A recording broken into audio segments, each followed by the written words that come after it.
লাআল্লাকুম তাত্তাকুন, যাতে করে তোমরা মুত্তাকি তাকওয়াওয়ালা পরহেজগার হও। তাহলে রোজা আল্লাহ কেন দিলে? আমাদেরকে মুত্তাকি পরহেজগার বানাবার জন্য। বলুন না সুবহানাল্লাহ। আল্লাহ নবী সাল্লাল্লাহু আলাইহি ওয়াসাল্লাম বলেছে, ইযা কামা রমাদান, যখন রমাদান শরীফ আসে, ফুতিহাত আবওয়াবুর রহমান, আল্লাহ পাক এই রমাদান শরীফে রহমতের দরওয়াজাগুলিকে আল্লাহ খুলে দেন। বলুন না সুবহানাল্লাহ। ওয়াগল্লিকাত আবওয়াবুল জাহান্নাম, আর জাহান্নামের দরওয়াজাগুলিকে আল্লাহ বন্ধ করে দেন। সুলসিলাতিশ শায়াতিন, শয়তানকে আল্লাহ জিনজিরদের বেঁধে দেন। সেই রমাদান শরীফ আর কদিন পরে শুরু হবে। এটা হলো আরবি মাসে শাবান। গতকাল রাত যেটা আমরা অতিক্রম করলাম, লাইলাতুল নিসফি শাবান, এই শাবানের মধ্য রজনী। সুনান ইবনে মাজাহ শরীফে হাদিস এসেছে, আন আলী ইবনে আবি তালিব রাদিয়াল্লাহু আনহু আন্না রাসূলুল্লাহ সাল্লাল্লাহু আলাইহি ওয়াসাল্লাম, আমাদের নবী বলে, ইযা কানা লাইলাতুল নিসফি শাবান ফাকুমু লাইলাহা ওয়া সুমু নাহারা, যখন তোমাদের কাছে এই শাবানের 15 তারিখে রাত আসবে, মধ্য রজনী, ফাকুমু লাইলাহা, তোমরা রাত্রিতে কিয়াম করবে, আর আসুমু নাহারাহা, আর দিনের বেলা তোমরা রোজা রাখবে। ফা ইন্নাল্লাহ তাআলা ইয়ানজুলু লিগুরুবি শামসি ইলা সামাঈদ দুনিয়া, নিশ্চয়ই আল্লাহ তাআলা এই শাবানে 15 রজনী সূর্য গুরু হওয়ার পরে আল্লাহ তার রহমতটা বান্দাদের নিকটে করে দেন। বলুন না সুবহানাল্লাহ। আল্লাহ পাক রহমতের দরিয়া জোশমে আল্লাহ পাক বলতে থাকেন, আলামিন মুস্তাগফির, আলামিন মুস্তাগফিরিন ফাগফির লাহু, তোমাদের মধ্যে কেউ কি তওবাকারী আছো? আমি আল্লাহ, আমার কাছে তওবা করো, আমি আল্লাহ তোমাদের জীবনের গুনাহগুলি সব মাফ করে দেব। বলুন না সুবহানাল্লাহ। আলা মুস্তারজিকু ফারজুকু, তোমাদের মধ্যে কেউ কি রিজিক চাহনে ওয়ালা আছো? আমি আল্লাহ, আমার কাছে চাও, আমি আল্লাহ তোমাদের রিজিক দেব। বলুন না সুবহানাল্লাহ। আলা লা ইয়াফহু ফিয়া, তোমাদের মধ্যে কেউ কি রোগ অবস্থায়, বিমার অবস্থায় আছে, আমাকে বলো, আমি আল্লাহ মেহেরবানি করে তোমাদের সুস্থ করে দেব। বলুন না সুবহানাল্লাহ। আলা কাযা আলা কাযা হাত্তা ইয়াতুল আল ফজর, আল্লাহ পাক এইভাবে ফজর তুলু হওয়া পর্যন্ত আল্লাহ বান্দা বান্দীদের করে নিজের রহমতের দিকে আল্লাহ পাক ডাকতেই থাকেন। বলুন না সুবহানাল্লাহ। সেই রহমতে মাশাআল্লাহ আমাদের বসিয়ে সন্ধ্যা থেকে আলহামদুলিল্লাহ অনেক ওয়াজ হয়ে গেছে। শুধু ওয়াজ শুনে চলে গেলে হয় না, কিছু হলো জীবনের পরিবর্তন। ভালো যদি না হতে পারলাম, এত ওয়াজ শুনে তো লাভ হলো না। গতকাল কিছু কিছু ছেলে এই জিয়ারতের উদ্দেশ্যে বার হয়ে ধোঁয়া তুলতে বলে, গতকাল কিছু কিছু যুবক শবে বারাত, লাইলাতুল বারাত বা লাইলাতুল নিসফি শাবানে নামাজ পড়তে বার হয়ে নামাজ পড়ে মুরব্বিদের কবর জিয়ারত করার ফাঁকেই মাঝে মাঝে ধোঁয়া তুলে ফেলছে। ঠিক বলছি না ভুল বলছি? লা হাওলা ওয়ালা কুওয়াতা ইল্লা বিল্লাহ। ভালো হতে পারলে না, ওই সম্মানীয় রাতটাও বিয়াদবি করতে হলো তোমাকে। তওবা করো, আল্লাহ ভালোবেসে তোমাকে সুযোগ দিল, আর কবে সুযোগ পাবে? আমাদের সমাজের মসজিদে আর মাদ্রাসার মক্তবে গিয়ে দেখবেন খাটিয়াগুলো ঝুলছে। ঠিক বলছি না ভুল বলছি? খাটিয়া, কিছু কিছু খাটিয়ার কাছে দেখবেন ঝুল হয়ে, মানে অনেকদিন এলাকার কেউ ইন্তেকাল হয় না, জানে ওই খাটিয়াটা যার জন্য নেমে পরিষ্কার হবে, ওটা আপনিও হতে পারেন, আমিও হতে পারি। তারপরে তো নোংরামি, তারপরে তো বিয়াদবি। ভালো শরীয়তে আসে, যারা ভালো হলো তাদের দিকে শিক্ষা দেয়, যারা পরিবর্তন হলে তাদের দিকে দেখেন মানার ভালোবাসা কারা হবে, দিনের জন্য খিদমত কারা করে। আল্লাহু আকবার। আজকে মাদ্রাসা, মসজিদ, ঈদগাহ, খানকা, কবরস্থান দেখছেন না, ধীরে ধীরে বেরিয়ে যাচ্ছে। সুবহানাল্লাহ। মানুষ দান যেভাবে করছে, আমাদের মুরব্বিরা যেভাবে আল্লাহ আল্লাহ রাসূলের ভালোবাসায় জায়গাগুলিকে ওয়াকফে লিল্লাহ করে দিয়ে গেছে। বলুন না সুবহানাল্লাহ। এই শিক্ষাটা কিন্তু সাহাবাদের শিক্ষা, এই ধারা, ওটা কিন্তু সাহাবাদের ধারা, নতুন না। ওই রাস্তায় চলে যায় আমাদের মুরব্বিরা। আল্লাহ নবী সাল্লাল্লাহু আলাইহি ওয়াসাল্লাম হুজুরের সাহাবাদের মধ্যে মদিনা শরীফে সবথেকে বেশি খেজুরের জানার বাগান ছিল, ওনার নাম ছিল হযরত আবু তালহা। হযরত আবু তালহা রাদিয়াল্লাহু আনহু মদিনা শরীফের সাহাবাদের মধ্যে সবথেকে বেশি খেজুর বাগানের মালিক ছিলেন উনি। ওই বাগানের মধ্যে সবথেকে প্রিয় বাগানটার নাম ছিল বাইরুহা। কে? হযরত আবু তালহা, যাকে তালহা ইবনে উবাইদুল্লাহ বলা হয়। তালহা ইবনে উবাইদুল্লাহ উনি ছিলেন আমাদের নবী সাল্লাল্লাহু আলাইহি ওয়াসাল্লামের নিজের ভাইরা সুবহানাল্লাহ। আবু বকর সিদ্দিকের মেয়েকে উনি বিয়ে করেছেন, যার নাম ছিল হযরত উম্মে কুলসুম রাদিয়াল্লাহু তাআলা আনহার সাথে তালহা ইবনে উবাইদুল্লাহ বিয়ে হয়েছিল, যিনি 4 নম্বরে মুসলমান হয়েছিলেন হযরত তালহা ইবনে উবাইদুল্লাহ। সুবহানাল্লাহ বললেন না? তালহা ইবনে উবাইদুল্লাহ 4 নম্বরে মুসলমান, যিনি ছিলেন মক্কা শরীফের একজন বড় ব্যবসায়ী। মক্কা শরীফে বড় ব্যবসায়ী ছিলেন। হুজুর আমার ব্যবসার জন্য বার হয়ে গেলেন।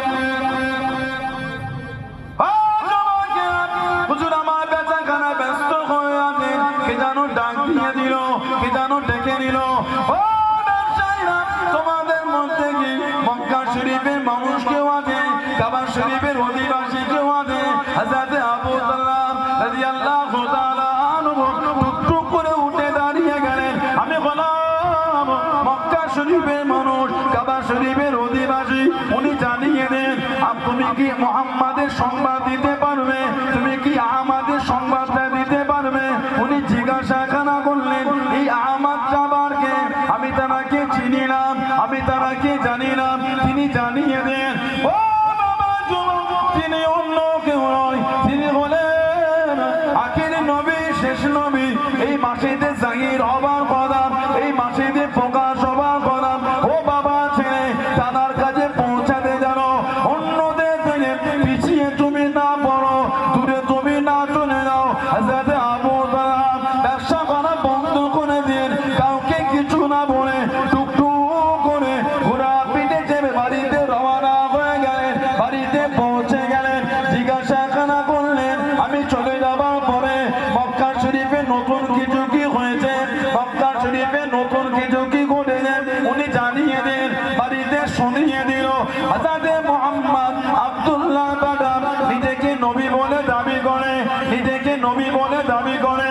ইতিমধ্যে হযরত আবু বকর সিদ্দিক রাদিয়াল্লাহু তাআলা আনহু মুসলমান হয়ে গিয়েছেন। জোরে বলুন সুবহান, আর একটু জোরে বলুন সুবহান। ইতিমধ্যে আবু বকর মুসলমান, কে? ওই আব্দুল্লাহ বাদা মুহাম্মদ সাল্লাল্লাহু আলাইহি ওয়াসাল্লাম, উনি নিজেকে নবী বলে দাবি করছেন। আহলে কিতাব বলেছিলেন ওনার কাছে পৌঁছাতে তুমি অন্যদের থেকে পিছিয়ে না যাও। কথা যখন মেনে গেল, ওনার মনে একটা আবেগ তৈরি হয়ে গেল। হযরত আবু বকর সিদ্দিকের কাছে গেলে নিজের সাথে ঘটে যাওয়া সব বলুন। আবু বকর সিদ্দিক শুনে ওনাকে ওনার নবী সাল্লাল্লাহু আলাইহি ওয়াসাল্লাম দরবারে নিয়ে গেলেন।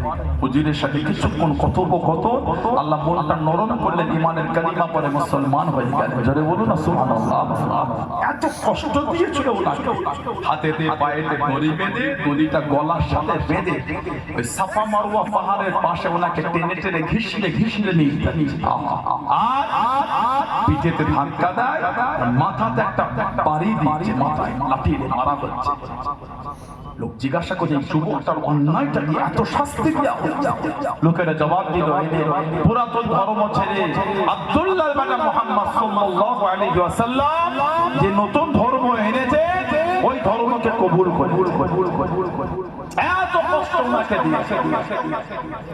মদিনা শরীফের যত খেজুরের বাগান সব থেকে বেশি ছিল ওনার, তালহা ইবনে উবাইদুল্লাহ। প্রিয় বাগানটার নাম ছিল বাইরুহা, আর ওই বাগানটায় কুয়া ছিল, নাম ছিল বীরহা নামক কুয়া। ওই বাগানে কুয়া, বীরহা নামক কুয়া, মিষ্টি পানির কুয়া ছিল। সুবহানাল্লাহ বললেন।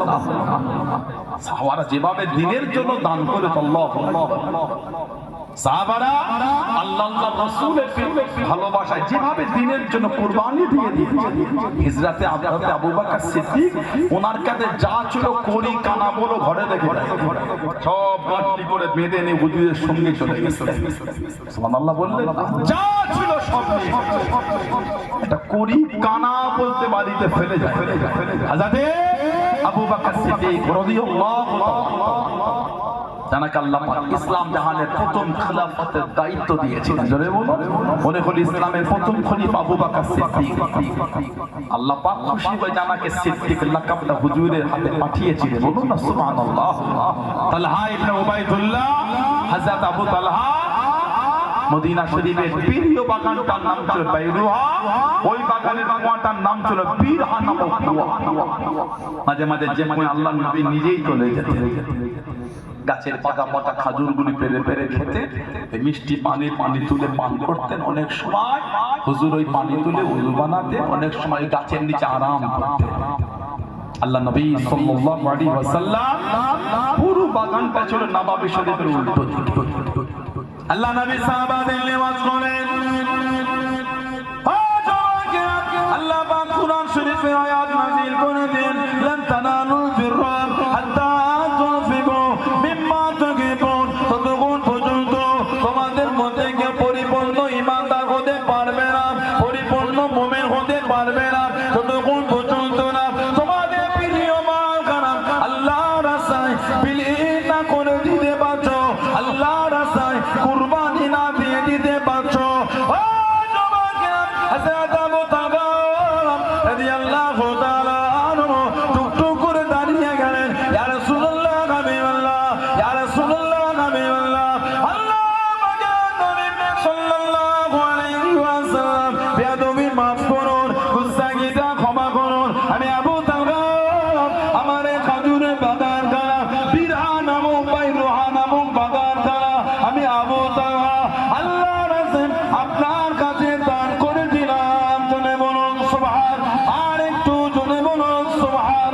আল্লাহ নবী জিজ্ঞাসা করলেন, আল্লাহ নবী জানতে চাইলেন, ও বাবা আবু তালহা, তোমার তো এত খাজুরের বাগান, কোন বাগান প্রিয় নয়, এটা এত প্রিয় কেন, এটা এত ভালোবাসার কেন, এটা এত কাছের কেন? ইয়া রাসূলুল্লাহ হাবিবাল্লাহ, আমি আবু তালহা, আমার এত খাজুরের বাগান আছে, কোন বাগানে আপনি জানলেন এই বাগানটাতে আপনি চলে যান, নিজের মতন করে ব্যবহার করেন, এই বাগান থেকে বীরহা নামক কুয়া থেকে পানি তুলে পান করেন। আমি আবু তালহা, এত প্রিয় আমার কিছু নয়, আমি আবু তালহা, আমার এই খাজুরের বাগান খানা আল্লাহ রাসূল আপনার কাছে দান করে দিলাম। জনে বলুন সুবহান, আর একটু জনে বলুন সুবহান। বাগান আমার এত আছে, কোন বাগান আপনি জানেন না, এই বাগানটায় আপনি আসেন। ইয়া রাসূলুল্লাহ সাল্লাল্লাহু আলাইহি ওয়াসাল্লাম বাগানটা এসে নিজের মতন করে পানি তুলে পান করেন, গাছের খাজুরগুলি পেরে পেরে। এর থেকে তো আনন্দ আর কিছু না। বাগান আমার হলো, আপনি তো আপনার মনে করেছেন, বলুন না সুবহানাল্লাহ। কি নসিব বাগান ওনার, আর হুজুর নিজের মতন করে ব্যবহার করেছেন। সুবহানাল্লাহ বললেন। ইয়া রাসূলুল্লাহ, আল্লাহ পাক বলেছেন, লান তানালুল বিররা হাত্তা তুনফিকু মিম্মা তুহিব্বুন। ততক্ষণ পর্যন্ত না নিজেদের সবথেকে প্রিয় মাল সম্পদ আল্লাহর রাস্তায় বিলীন দান না করে দিতে ততক্ষণ তো মুমিনই হতে পারবে না। হুজুর, আমার এই মাল হলো সবথেকে প্রিয়, হুজুর আমি এই মালটা আপনার হাতে আল্লাহর রাস্তায় দিয়ে দিলাম।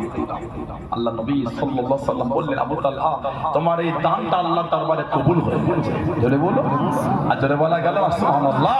ইয়া রাসূলুল্লাহ, হুজুর আমি এটা দিয়ে দিলাম।